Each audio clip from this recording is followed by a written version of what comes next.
Les pollueurs-payeurs, Sandrine Francisco, sur ce sujet.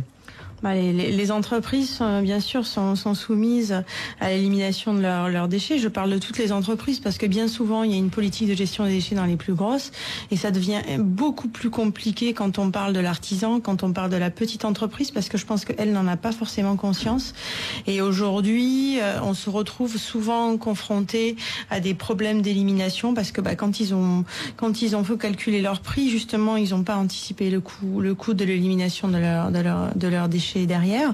Pour revenir à la famille et pour revenir aux consommateurs, je sais que pour l'instant ça n'est pas dans les idées mais je pense qu'il serait important pour qu'on arrive à la facturation de la poubelle incitative. Donc ça veut dire moins on remplit sa poubelle, moins on paye de taxes sur les ordures ménagères. Alors ça existe, c'est vrai que ça existe, et du coup ça inciterait les gens justement à moins produire de déchets parce que derrière plus ils vont les jeter derrière et puis opération pays propre devra aller ramasser dans les ravines parce qu'on va dire. C'est toute une éducation, mais il faut aussi faire le constat.